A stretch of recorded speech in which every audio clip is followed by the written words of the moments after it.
प्रिय बहनों और भाइयों, बेटे और बेटियों, मध्य प्रदेश में आज कई महीनों बाद कोविड के 30 नए प्रकरण मिले हैं। कल अपने पूरे देश में भी 7,495 पॉजिटिव प्रकरण पूरे देश में आए हैं।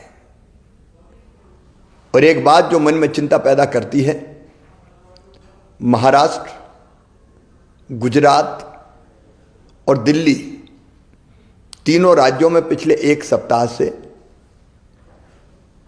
पॉजिटिव केसों में लगातार वृद्धि हो रही है, लगातार बढ़ोतरी हो रही है। कल महाराष्ट्र में 1201, गुजरात में 91 और दिल्ली में 125 प्रकरण आए हैं।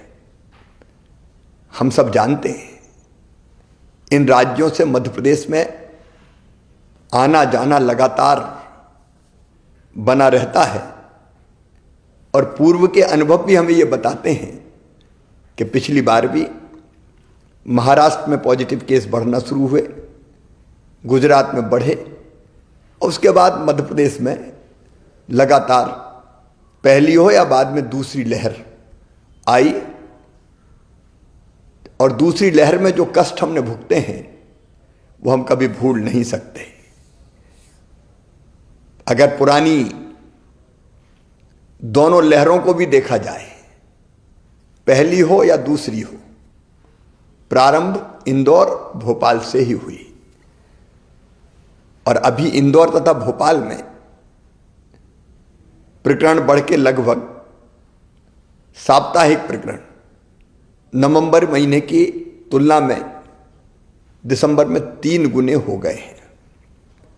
कोरोना ने अपना स्वरूप बदला है और नया स्वरूप ओमिक्रॉन के रूप में देश के 16 राज्यों में आ चुका है। इस संभावना से इनकार नहीं किया जा सकता कि मध्य प्रदेश में भी ओमिक्रॉन वायरस के केस मध्य प्रदेश में जल्दी आ जाएं। यदि हम पूरी दुनिया का भी अध्ययन करें और पूरी दुनिया का अनुभव देखें तो ओमिक्रॉन बहुत तेजी से फैलता है। इंग्लैंड में 1 लाख केस प्रतिदिन आ रहे हैं। अमेरिका में भी लगभग 2.5 लाख केस प्रतिदिन आ रहे हैं। यूरोप में भी ओमिक्रॉन बहुत तेजी से बढ़ रहा है।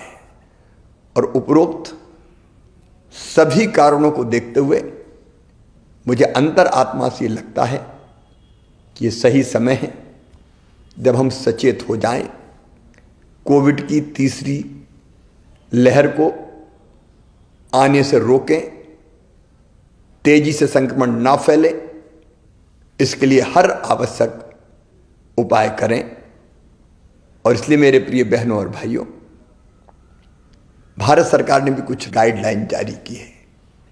मेरी आपसे प्रार्थना है कि अब देर ना करें, मास्क जरूर लगाएं, सोशल डिस्टेंसिंग बनाएं, अनावश्यक भीड़ में ना जाएं, अनावश्यक जमावड़ा ना हो।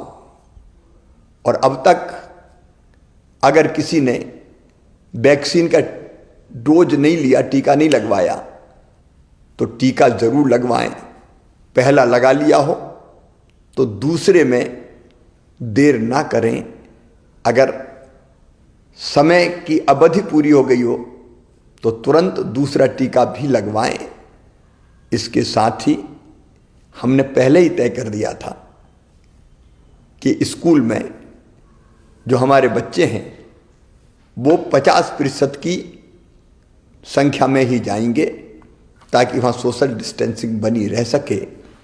हम आज एक फैसला और कर रहे हैं कि रात्रिकालीन कर्फ्यू रात 11 बजे से लेके सुबह 5 बजे तक लगा रहेगा। अगर आवश्यकता पड़ी तो कुछ और उपाय हम जरूर करेंगे। और हाँ, अगर